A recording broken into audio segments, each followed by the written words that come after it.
And you do. You look. What is it? You look a little different tonight. I do look different, don't I? And so here's the reason why. I uh, I dropped my laptop off the kitchen counter yesterday, just busted the screen wide open. So rest in peace uh, to this little thing. Um, but yeah, like the screen is messed up. Can't use it. Had to buy a new one. But for as expensive as it was, I got 6 years out of this thing. Isn't that something? 6 years? Like, that's as long as Nebraska's losing streak to Iowa.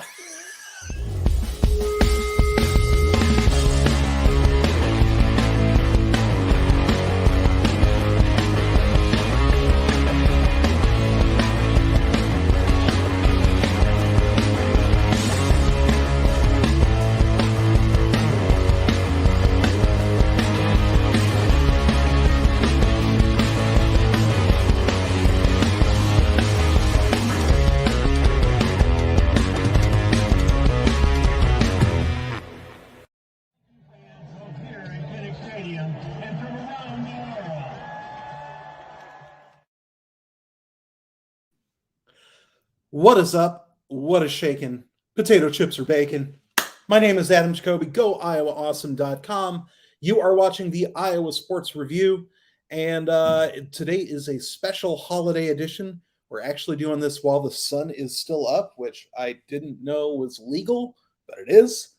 Yeah, we're trying to get this out of the way so all of you can start to enjoy your Thanksgiving holiday. But there is so much that we need to talk about in the wide world of Iowa sports. Just had to hop on and say hello for our Wednesday afternoon flagship edition of the Iowa Sports Review. So, if you are new here, first of all, welcome. It is so great to see you. If again, since you're not familiar here, this is a chat show, a community-based web stream.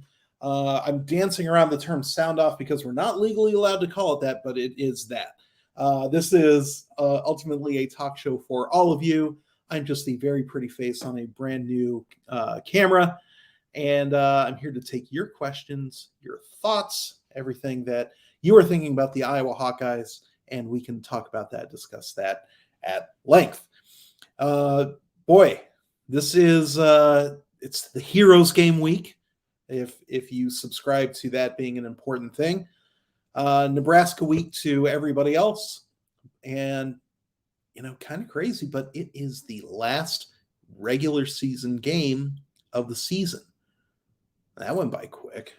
And so we find ourselves in sort of an unusual scenario. Iowa's 9-2 on the season, and still with an outside shot at winning the Big Ten West, provided we get a little bit of help from the Minnesota Golden Gophers. And if there's one thing you know about the Golden Gophers is that they never help when you want them to.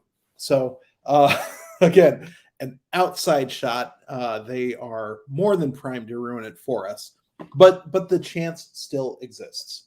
And Iowa is also, I believe, number 15 in the college football playoff rankings. So again, like, very successful season, even though a couple of those games didn't go the way we wanted them to. A whole lot of wins to show for everything that this team has done. A whole lot of big time wins. And yet, facing 3-8 Nebraska, the team that had to fire half their coaching staff just so Scott Frost could save his job. Nebraska came into the week favored against Iowa. Now, the game's in Lincoln, so that plays a bit of a role in it. Now, Iowa is now favored at the time of this recording on Wednesday afternoon. And the reason for that is because Adrian Martinez, Nebraska's certainly physically talented quarterback, is out for the game with a shoulder injury. And that's it's a double-edged sword. We'll put it that way. We've seen enough of Martinez over the years, and he hasn't beaten Iowa yet, but he does have that sort of skill profile of a quarterback that can give Iowa problems. So not having him on the field for senior day, for Scott Frost week or whatever they want to call it, Scott Frost saves his job week.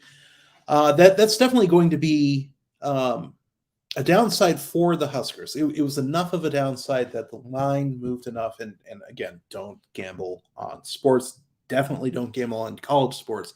But the line moved enough that Iowa is now favored by a point and a half, I think is the last that I saw. That might change even more by Friday on, by the time they kick off. But as it stands right now, about a point and a half, which is just a little bit better than just Vegas saying, who knows who's going to win. So, yeah, you wouldn't expect that from a team that Iowa is currently 6 games ahead of out of 11 games in the entire season.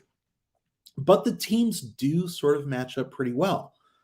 And anyone that's going to expect this to be a blowout might be a little bit dicey. Your expectations might not be met. They might be met too. I mean, honestly, if Iowa comes out and it's 56-0 at halftime, well, first of all, I think that something dreadfully wrong has happened to Kirk Ferentz. But okay, well, we'll say 56-0 after 3 quarters. We've seen something close to that out of him not too long ago, at the very least. But if Iowa makes this a laugher, it won't be that much of a surprise to me, just based on the history between these two teams, the fact that Nebraska hasn't beaten Iowa in 6 years. But if it's close, don't say nobody warned you. And I think Nebraska matches up decently well. I don't think Nebraska's got the juice to beat Iowa, just because look at the results all year. But I think it will be a very interesting game. And I do also sort of think that Kirk will relish the opportunity to further twist that knife in a little bit on Frost's career in Lincoln. So, let's see what happens. I'm excited for this. Speaking of seeing what happens, like I said, this is a call in or YouTube in, a chat in. There's really no good euphemism for this type of format, but ultimately, I'm here to answer y'all's questions. You're not here to just watch me. This is a community, a communication, collaborative effort. So wherever you're watching this, hop on into our YouTube channel. There should be a link in the tweet if that's how you're watching it. But otherwise, it's just go to YouTube, just search Iowa Sports Review. You'll be seeing our channel. Give us a subscribe if you haven't already. Give us a like if you haven't already. Not only does it make us feel good, we like to see those numbers go up, but ultimately it tells YouTube and its algorithm that this is a fun, exciting, Hawkeye-centric show that more people need to see. That's how a big portion of our growth goes. So yes, it makes us feel good, but ultimately it helps the show succeed, and we can't do this without all of your support. So we always appreciate that support. Ultimately, it is the reason that this show exists. So do the good clicks, turn on the notifications if you haven't already, and let's get this on and popping. Andrew says I could go for another 920. I don't know what that means. Sorry, I'm very caffeinated right now, but another 920? Does that mean? I don't know what that means. Help, Andrew. Oh, 40-10. Oh, yes. Duh. Sorry. That's Pat Vince's joke, and it's a great joke. But what happens when when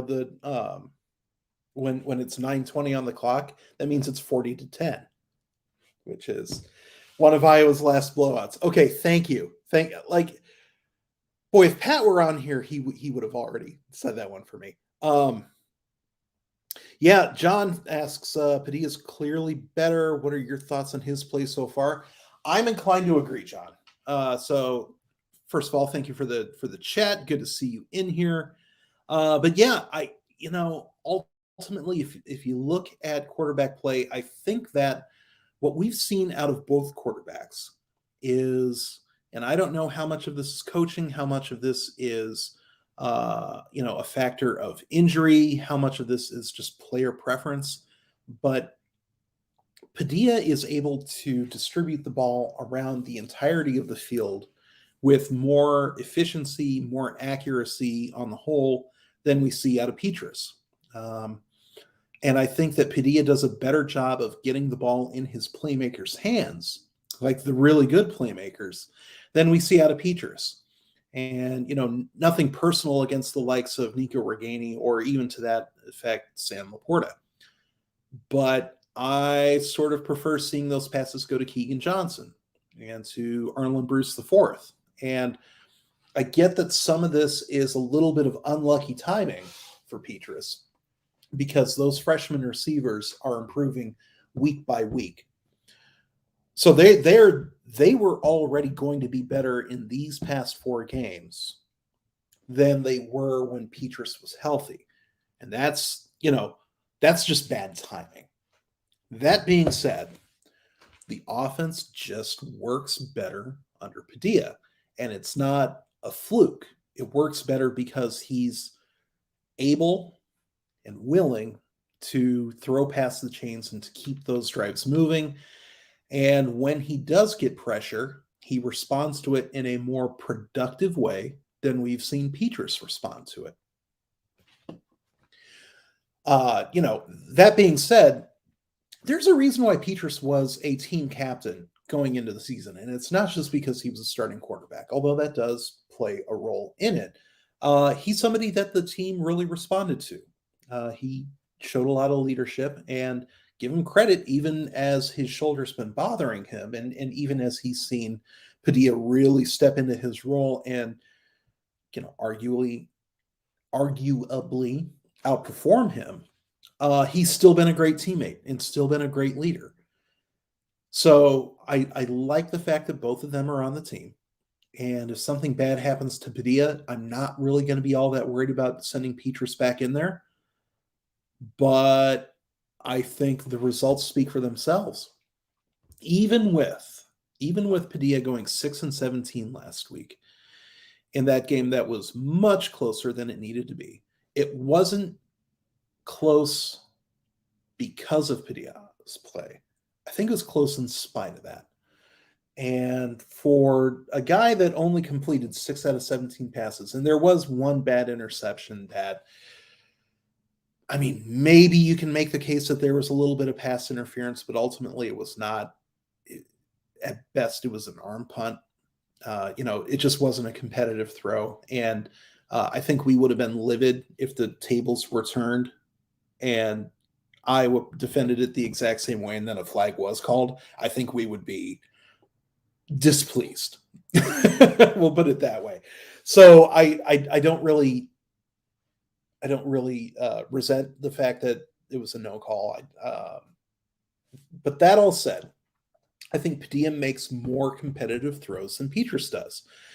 And I know that the way that this coaching staff operates, that sometimes they're happy to see a pass go 10 feet over a receiver's head out of bounds on a 3rd and 10 because they don't mind punting. I get that.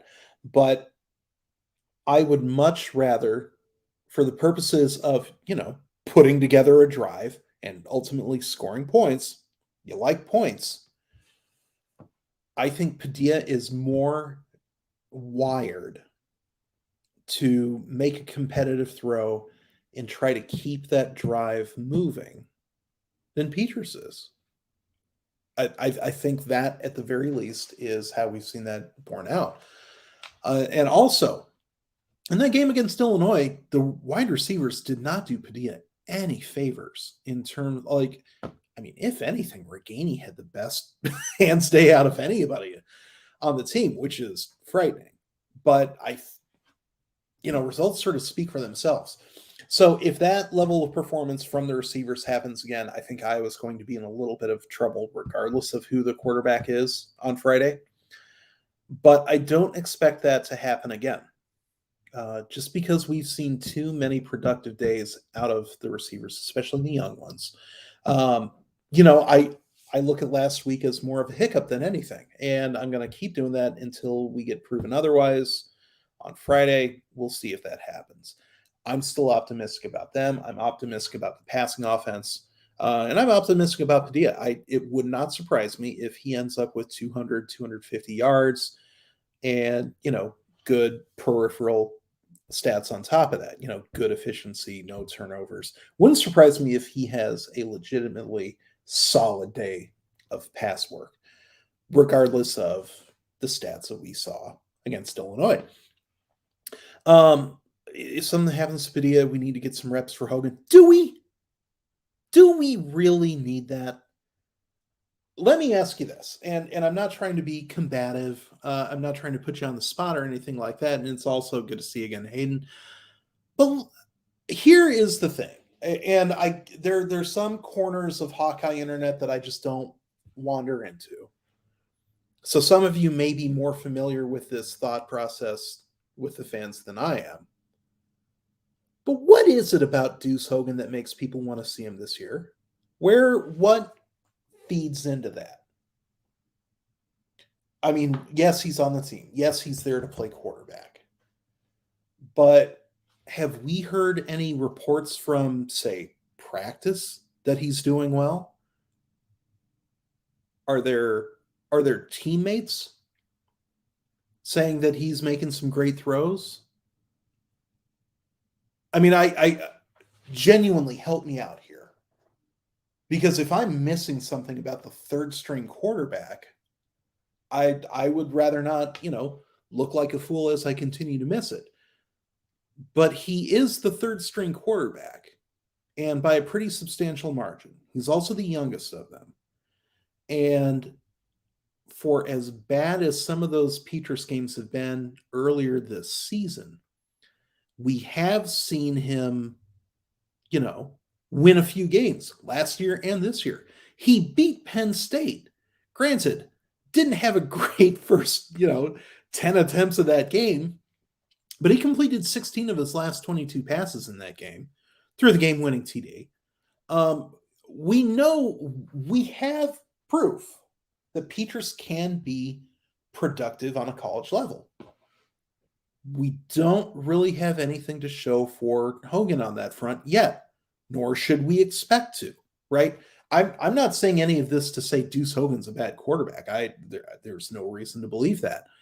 But the time and place for him to prove that he belongs on the field in terms of the natural progression of all of these, QBs or scholarships they're placed in that whole college pipeline, his time to prove it and his time to push for playing time is like this upcoming spring, right? It's for the 2022 season. I don't, if something happens to Padilla, so that means something has gone wrong.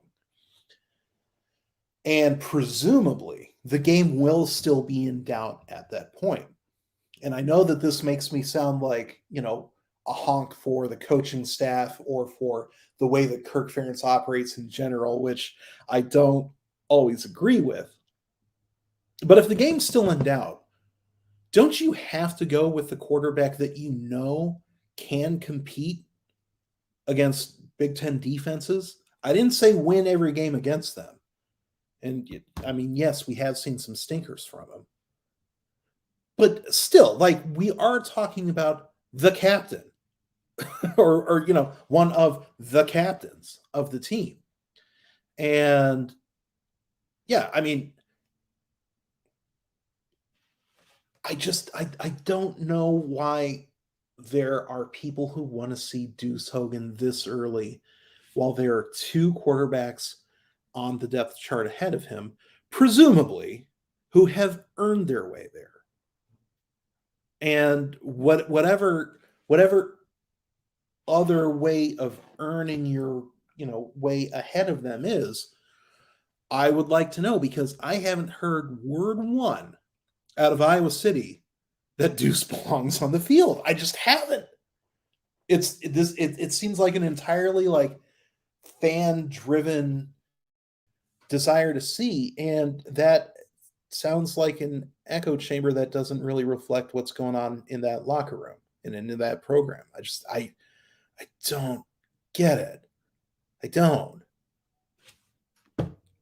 So yeah, and like Ray says, he has a cool name. Yeah, sure. Like I remember I was caught up in the Deuce Hogan hype when he was getting recruited. You wanted Deuce Hogan on your team. He was a great member of that recruiting class. Did a great job of helping bring in talent, and like that matters a lot. I think when his time comes, I think it'll be great to have had him on the roster. I don't know why people want that to happen sooner rather than later. I don't know what drove that. Does that make sense? Yeah, John, I think that is exactly right. Is that there are throws that Petrus doesn't attempt that he should. And again, like I said a few minutes ago, I don't know if he's coached not to try to throw over linebackers, or if he just doesn't want to. Like if his interpretation of what's a safe throw is just different than Padilla's interpretation of it.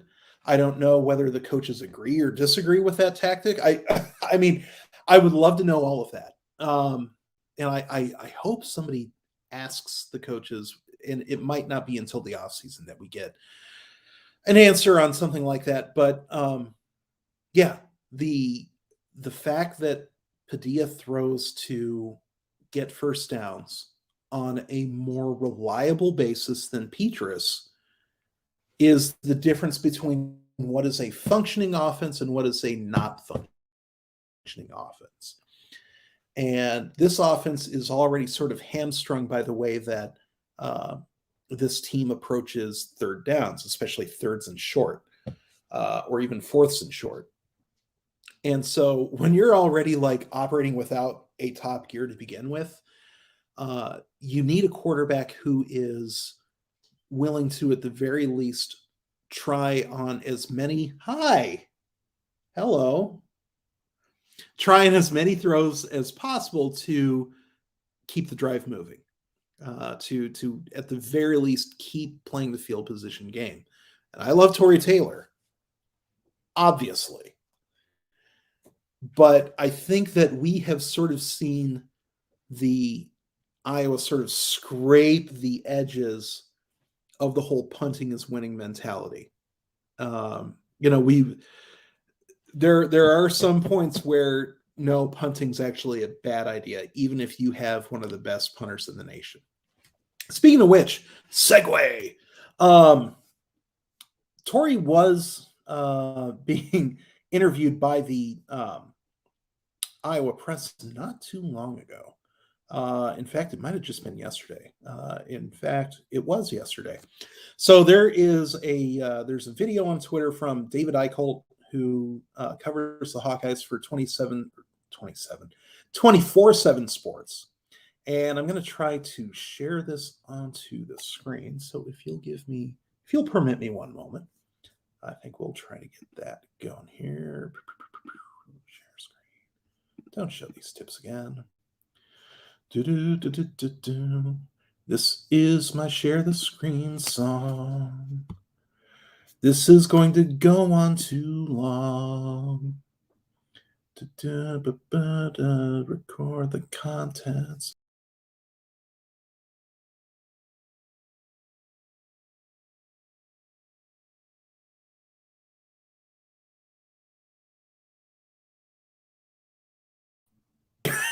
Okay, so I just made my browser crash. Great stuff, Adam.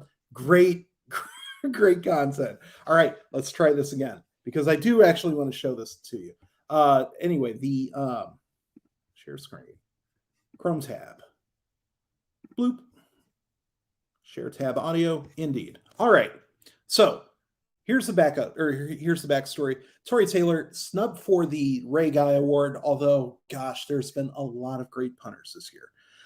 But Caleb Shudak, also not a Lou Groza Award finalist, which made even less sense than Tory Taylor. So here is 140 seconds of Tory Taylor explaining his thoughts on that whole situation in his glorious Australian, I almost said Austrian, he's not Arnold Schwarzenegger, his Australian accent. And yes, let's listen along to Tory here. There's so many good punters and kickers, and I'm really not too sure. Like the whole Ray Guy thing, that doesn't really worry me too much. But I'm not sure what happened with the Lou Groza Award, like, and how Caleb Shudak didn't make that. And honestly, like, it's a bit of a joke. Like, I'm not sure who's on the committee or anything like that. But the same thing happened with Keith Duncan a couple of years ago. Like, I'm really not sure what it comes down to, whether it's a stats thing or anything like that. But I mean, this is big. We're playing in Big Ten football, and there's guys down south playing. I mean, I checked the weather on Saturday, and whatever it was here, like 45 degrees or something. And what is it down there? Like 85. Like and you're making kicks and punting the ball 55 yards. It's like, well done. Like, I'm sure, like Shudak and myself, if we went down there, it'd certainly be a lot easier. No disrespect to those guys down there, but I just wish when it came to these sort of things that they were taking consideration, because I'm honestly not just saying this because Caleb's one of my best friends. There's no one better at kicking the football than Caleb, and I honestly mean that. So no disrespect to the guys that made those awards. Like, great for them, but yeah, I question who's actually sitting down and, like, are they just sitting around smoking a cigar and having a beer and deciding who's going to win the Lou Groza? I'm really not too sure. But like Keith was snubbed a couple of years ago, but I mean, yeah, for me, I'm not really too bothered. It's kind of a bit of a shame that guys like Caleb, especially, he's been performing all year and has been testing himself with longer kicks, whereas I think there's a couple of guys on that list that really haven't, I guess, executed as long a kicks as Caleb has. But really, that's not up to me. It's probably just me venting a bit of frustration. That's all right. It's all right. Vent away. Yeah. But I guess to answer your question, I guess you could say it is the year of the punter, because there's a lot of guys out there really performing. And guys like Adam Corsack and Jordan Stout, who made the award. And like I said, to punting in the Big Ten, like, I think there was 5 of us in the top 10, I believe. Like, punting in the Big Ten, there's nothing harder. And I feel like some people don't quite understand is how windy. It's not just the cold and the temperatures and things like that. It's so windy, and there's not many stadiums in the Big Ten or in the northern parts of America where it's just one way. It's always swelling. Like, I know here, it's really difficult to really get a grasp of what the wind's doing. So I'm just really glad that there's a couple of guys in the Big Ten in there. So, and there was no. All right, so I really love that that clip from Tory Taylor.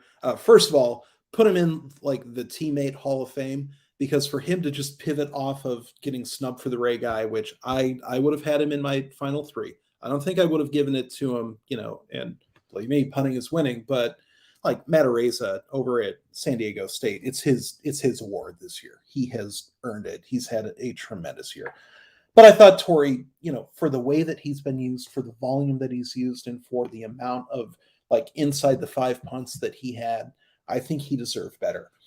And given that opportunity to make his own case, what does he do? He goes and talks about Caleb Shudak instead. And, hi, happy Thanksgiving, Annie. And talks about Keith Duncan as well. And yeah, we all know that Keith Duncan got absolutely hosed on that. And it's really easy to make the case that Caleb Shudak got hosed too. Didn't even make it as a finalist. Disagree with that. So I appreciate that Tory not only stuck up for his guys because they're teammates, which is a great thing to do, but pointed out that don't ever get a cat. Just don't. But made the point that weather conditions play a significant part in this whole thing. And will always do that. Like, punting in the Big Ten is markedly different than doing it in the Big 12 or the SEC. It just is. And that's why the best punters almost always end up in the Big Ten. Obviously Stonehouse at Colorado State, sure. Areza at San Diego State, sure. But your other finalists were Corsack at Rutgers, Jordan Stout at Penn State. To me, Tory Taylor would have been in that final three. And it's not just because of yay Iowa. It's because he was used as a weapon as much as anybody in the nation this season, and deservedly so.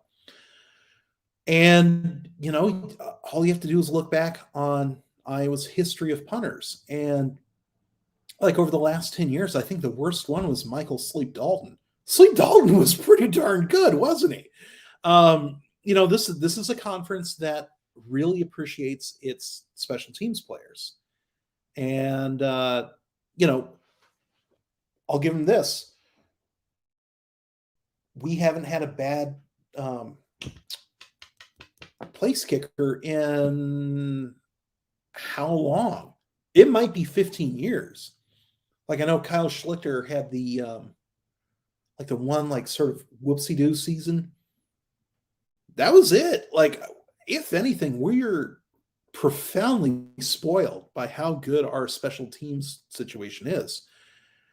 So yeah, I think there did need to be more recognition for our special teams guys. But it sort of is what it is. Yeah, but all right. The evidence up to Petrus getting hurt was that Padilla wasn't as good. No one called you crazy though. Okay. You're not the victim. We didn't see Padilla earn that spot over a healthy Petrus. We didn't. And Petrus had an entire season starting ball and an 8-game winning streak to finish 2020. No, excuse me, a 6-game winning streak. Should have been 8, but the last 2 were canceled, and they should have been forfeits, but they weren't. And yeah, the situation with that, Petrus had earned his starting spot. And if you think that, an earned starting spot ought to be yanked away just because you feel good about who the backup is, hello, welcome to Iowa football. But that's not really the way things operate here. And I categorically disagree with the idea that quarterback development and evaluation is not something that this staff is good at. Because I mentioned this last week, if we think that, the staff isn't good at developing quarterbacks, who gets credit for Alex Padilla? Did he just walk onto campus as the best QB? Did he walk onto campus with these skills, all of them fully formed, and he has made it into the starting role in spite of the coaches? Because I don't think even Alex Padilla's parents would agree with that assessment. All right. So I get that there's frustration with the way the quarterback position has performed this year, the last year, the years before that, and on and on and on. I'm not here to defend Ken O'Keefe. My name isn't Adam O'Keefe. But we do need to be a little bit fairer about giving credit where it's due. Iowa has not had an objectively terrible quarterback since Jake Christensen, I guess. The second season of James Vandenberg, not good. And I think part of that had to do with the fact that Greg Davis was brought in, and Greg Davis sort of taught a different system than Ken O'Keefe did. And that was JVB, went from a really good season to a really bad one. It's not that he got worse at football. It's that he was no longer in a position to succeed. Similarly, I'm not sure that Petrus was in a position to succeed after losing his top 2 wide receivers and, the offense changing into a situation. And not only that, but going behind an offensive line that was not built for him to succeed. Padilla's skills are different, and Padilla's skills help him manage an objectively bad offensive line in a way that Petrus's don't. All right, don't. I would love to live in the little fantasy world where somehow players, college football players, succeed in spite of their coaches. That sounds like you watch too much TV, candidly. All right. And so, all right, we've got a lot of topics to get to, and we are already 35 minutes in. I put topics on the thing, and I was like, okay, this is going to be the week that we talk about the topics. And I've already forgotten what I wrote. Yeah, so okay, we did get to Nebraska week. We did get to the Adrian Martinez thing. I confess I've never seen Logan Smothers play football. I don't like voluntarily watch Nebraska football, not even for the Schadenfreude, because ultimately, like, I can enjoy the fact that they're losing nearly every single game without turning on the TV and subjecting myself to the whole Cornhusker delusionary situation. But I am sort of curious, like, what would a quarterback, and I understand he's sort of a dual threat guy, but what sort of a quarterback can't break into the starting role ahead of Adrian Martinez, who does some things very well and does some things extremely poorly. And those poor things are some of the most important, like 2-minute drills. You would expect that to be part of the job description, but I guess not in Lincoln. So yeah, let's I am curious to see if he has the tools to give Iowa the same sort of problems that Martinez probably would have. And again, like, I don't think Martinez is that good at the most important things a quarterback should be doing, but he was good enough to keep Nebraska competitive in the last, I can't remember if he played 3 years ago, but certainly the last 2 seasons. Those games were close, and I know that the game 3 years ago was close too. So, Nebraska has figured out a way to not get blown out by 30, 40 points by the Hawkeyes anymore, which I guess is technically progress.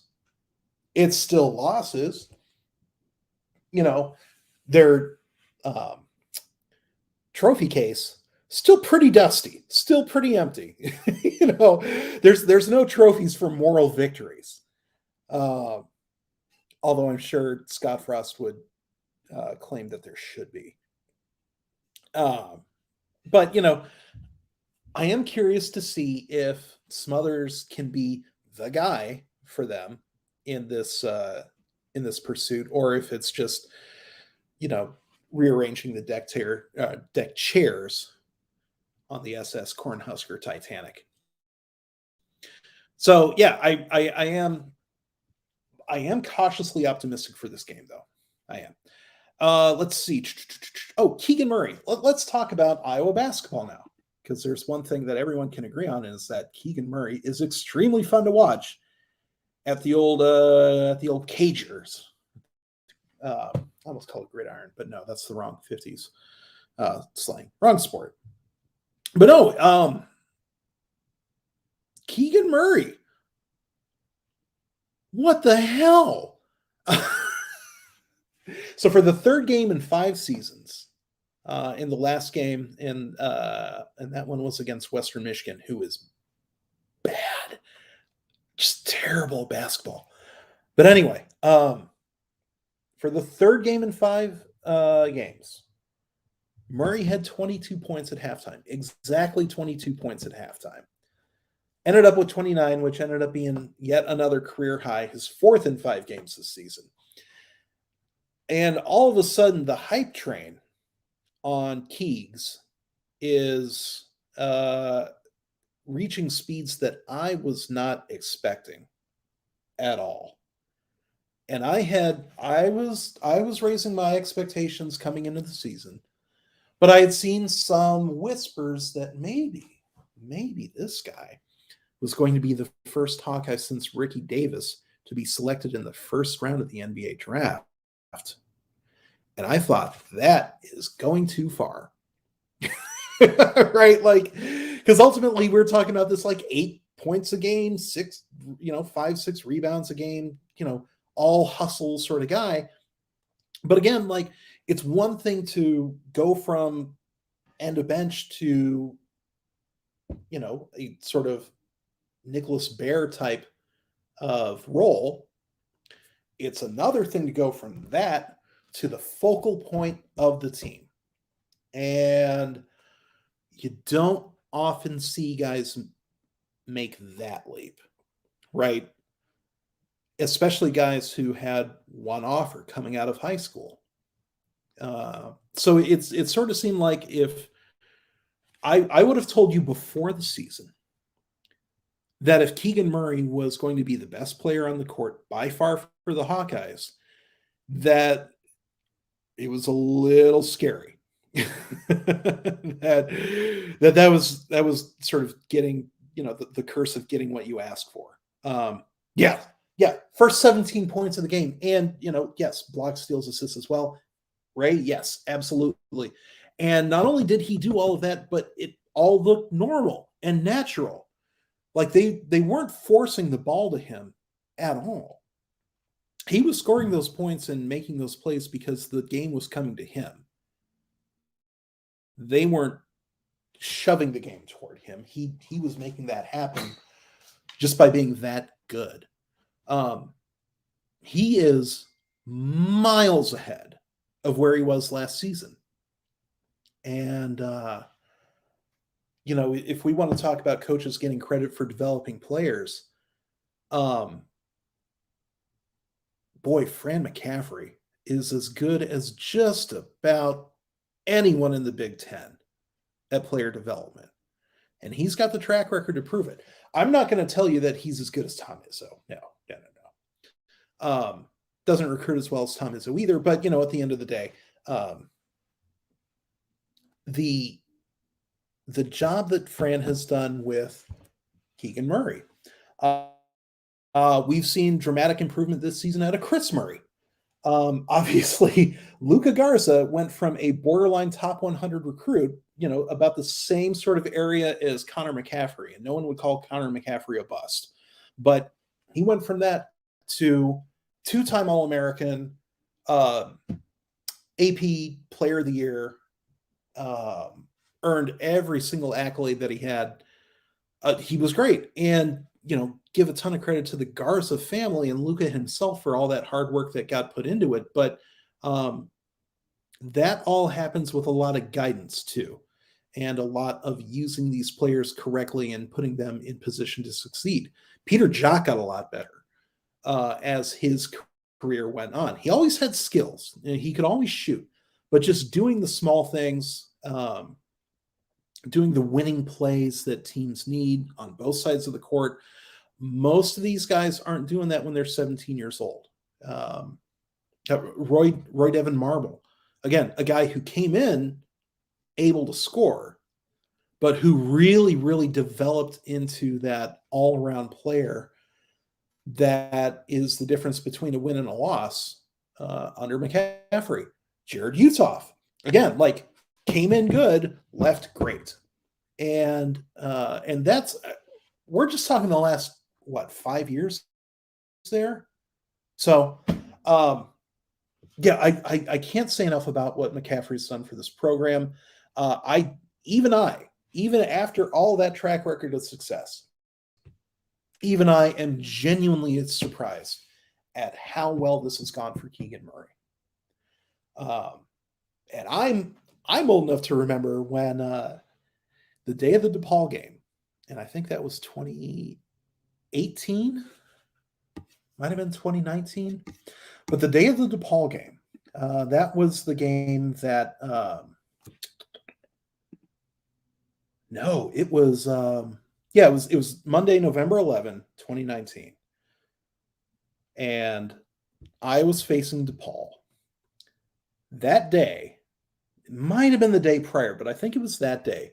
Xavier Foster, who was everybody's like big in-state recruit, top 50, can't miss. Iowa versus Iowa State versus like Kansas was in that mix. He was a 6'11", 7'0", like court running gazelle. Everyone wanted Xavier Foster, and he committed to Iowa State over Iowa. And Iowa responded by playing DePaul at home and getting monstered. And that was, it was 53-30 at halftime of that game. And I remember thinking, and I remember seeing, I remember a whole lot of people thinking, this Fran thing might not work. Right? Losing a kid who grew up a Hawkeye fan to the Cyclones because he thought he had a better shot at the NBA, and then Iowa ends up with these legacy recruits, Keegan and Chris Murray, barely had any attention out of high school. Yeah, they were doing a little bit of stuff in like prep leagues, but again, like they didn't have offers from Duke or anything like that. And I remember thinking in that moment that this was sort of like a second best in the state sort of situation. And a whole lot of people thought that way too. Nobody thought that Iowa had just dodged an enormous bullet and, walked itself into a treasure here. And that is exactly what has happened. Exactly what has happened. Keegan Murray is now easily on pace to get drafted in the first round of the NBA. I've seen mock drafts of him going as high as number 9 to the Timberwolves. And, yes, all the games have been called by Jess Settles. We still need to see him against great competition as the best player on the team. But he has earned his way into comparisons with the likes of Michael Beasley, with the likes of early Grant Hill, not Hall of Famer NBA Grant Hill, but the way that Grant Hill was used like his sophomore year at Duke, before he got really good at three-point shooting, when he was still operating, within about 15 to 20 feet of the hoop, that Grant Hill. Hello. And in terms of how he translates into the NBA, again, I'm not going to project Keegan into the same like career arc as a guy who is one of the all-time greats or anything like that. But look at a guy like, I don't know, Jimmy Butler in terms of that skill set and how that compares to Keegan's skill set, pretty similar, right? Jimmy Butler doesn't take 11 threes a game. He shouldn't. That's not, what makes him great. It's not, it's not his game and it doesn't need to be his game. Same deal goes with Keegan. I don't think he's going to be some like spot up, standstill type of guy. That's not his game and it shouldn't be his game. But in terms of a guy who can give you competitive basketball on every single possession, up and down the court, regardless of whether or not he has the ball in his hands, but is, good enough to have the ball in his hands. In terms of like a skill profile, it's similar to Kyle Kuzma. I would say the ceiling in terms like the best case scenario, and I don't think he's going to get here, but the best case scenario is another guy who got drafted lower than 9th when he was in the NBA draft, Kawhi Leonard. Right? Again, a guy who really developed into his jump shot, but who already had that hustle, who already was making those winning plays up and down the court every single time. No wasted possessions. And so if Keegan wants to be a less weird Kawhi with slightly smaller hands, which everybody has smaller hands than Kawhi, great. And I think that I think it is possible, but he's got a lot of work to go. But he's also only 21 years old. So super amount of optimism around all of that. I like this take. Keegan Murray is the best player on the court in every game we play up until the tourney. Oh, I like that.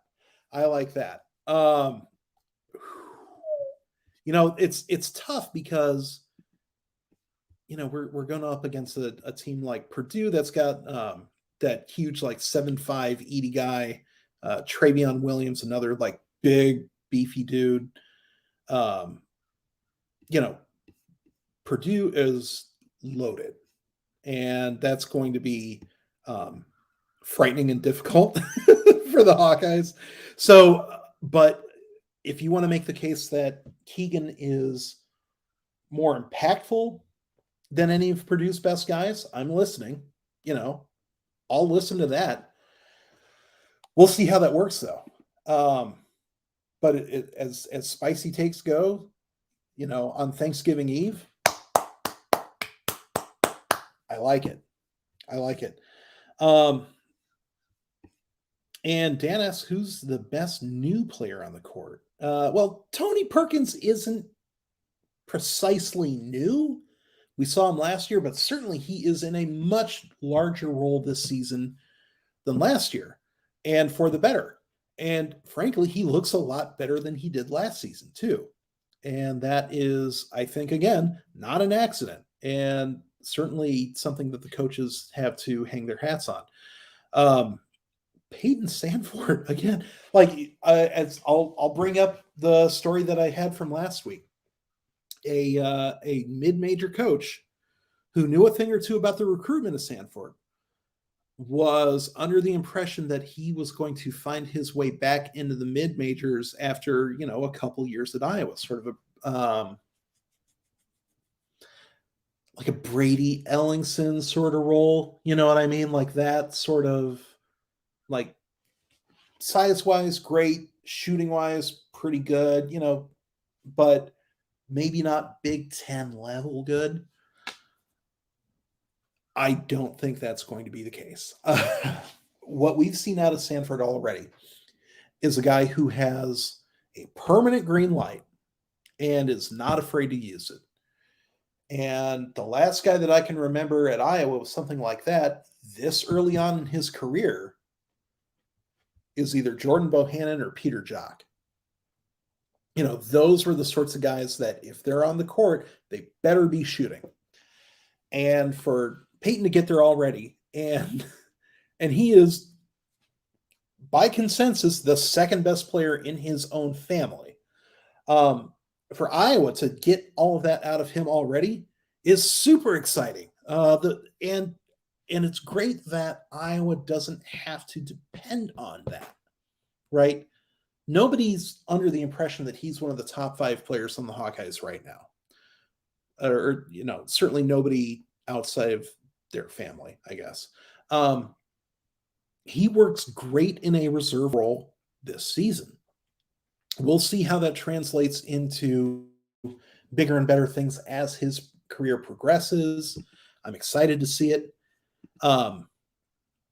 So is he going to break his 3-point record? Well, if he gets 200 games to play, and who knows what the NCAA is going to look like by the end of Sandfort's career.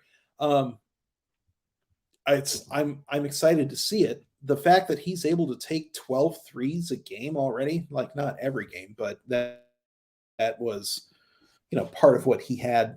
Like it's what he's done already in at least one of them.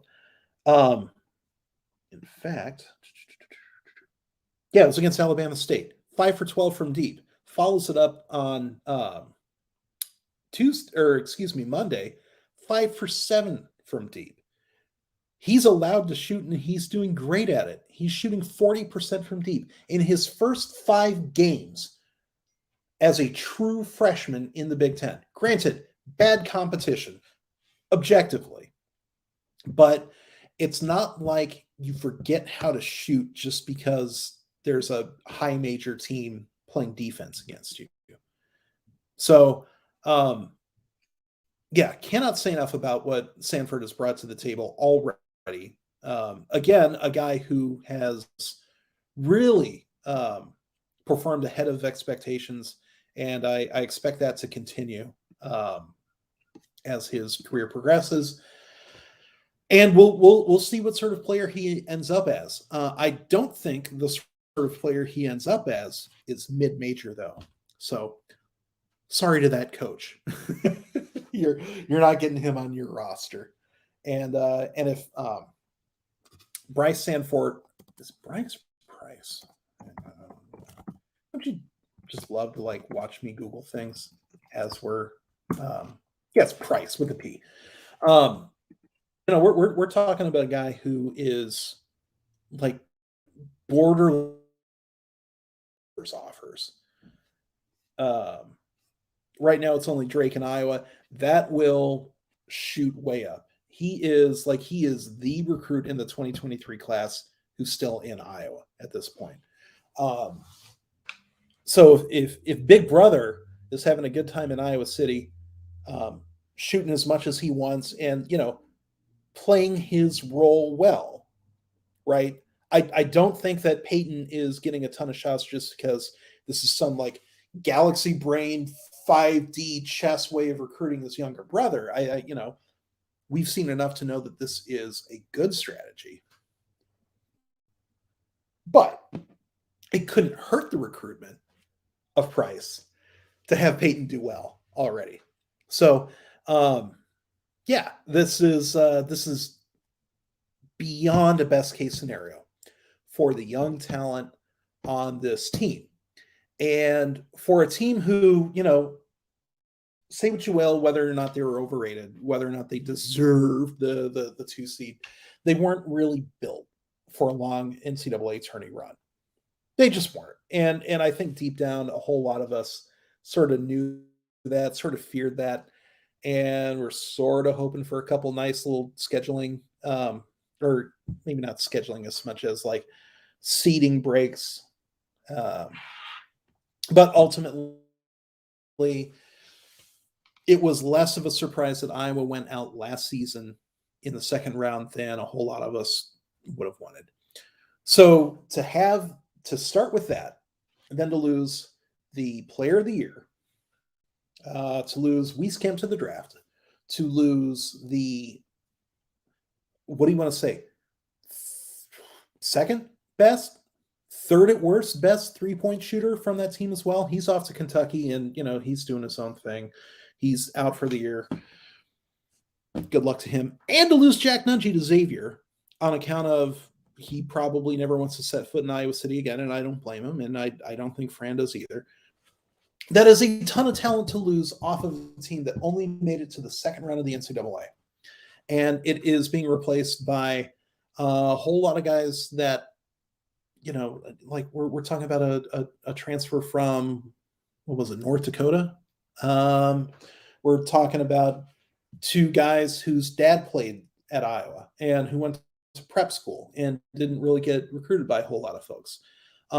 Peyton Sanford, who again, like mostly mid-major offers. Jordan Bohannon's back, but playing less. That it was okay to think, okay, this isn't going to be a tourney year for the Hawkeyes. I would say it feels like a tourney year now. Now, granted, that all might change by Monday if the game at Virginia doesn't go so hot. And it really might not go so hot.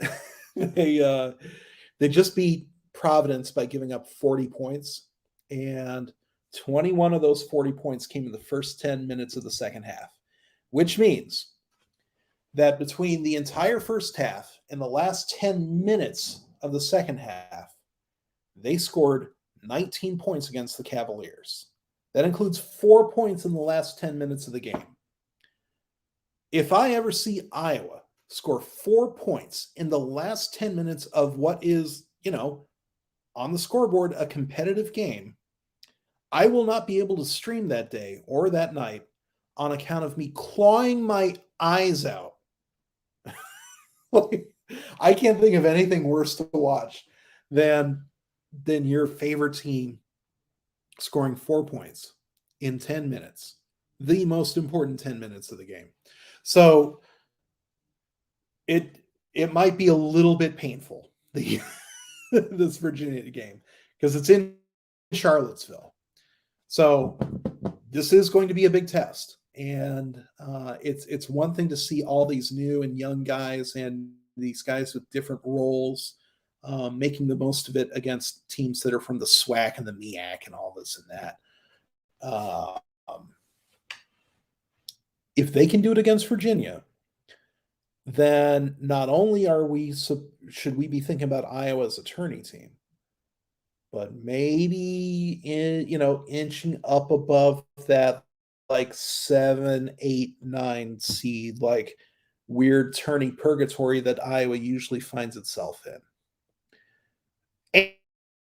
And again, if that's the case, if they're good enough to beat Virginia in Virginia, and if they're able to, rise above that like fodder for the top 2 seeds in the tournament, they're able to get above that, I think they're built to really make some damage in March. They've got better guard play than they've had in a long time. I mean, a long time. This, I would put it up against that era of having Gazelle and Clemens, who, boy, they missed both of those guys. Just in terms of the on-ball defense that they're able to play, the amount of distribution that you get from guys like Toussaint and Ulis. Ulis had 8 assists in the other game. And like they were pretty good too. Yeah, Western Michigan's bad, but like, whoa.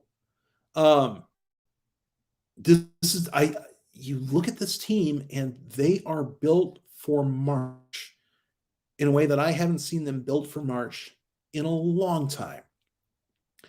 I'm super stoked for that. And man, we are already at an hour, and that has gone by quickly. So just a little reset for everybody. My name is Adam Jacobi of GoIowaAwesome.com. You are watching the Iowa Sports Review. This is our special pre-Thanksgiving flagship show. And if I look a little bit different, it's because I'm on a brand new laptop.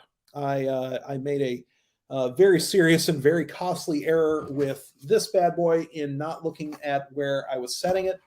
And it turns out that laptops, even ones that are 7 years old and absolute tanks of things, are not built to fall 3 feet off of kitchen counters onto the side of their screen.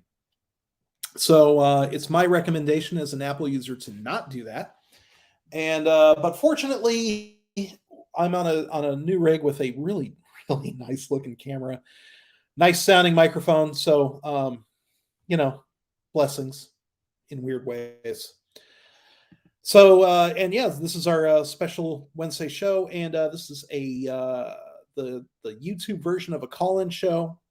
So if you see that little chat area, it's going to be at the bottom or bottom right of your screen, especially if you're on desktop. I don't know what it looks like on mobile, but I would assume it's on the bottom as well. Just pop in your hot takes. And tell me what you think about this basketball season, upcoming game against Nebraska, Thanksgiving, which is tomorrow. Whoa. Question for the chat. What is a special Thanksgiving food that maybe not everybody does, but is your specialty, your family's specialty, something that makes Thanksgiving uniquely yours? And on our end, unfortunately, I've got a few family members that don't really season their food. It is what it is. But glazed carrots have been part of the situation. If you make them right, hefty amount of butter and glaze going on.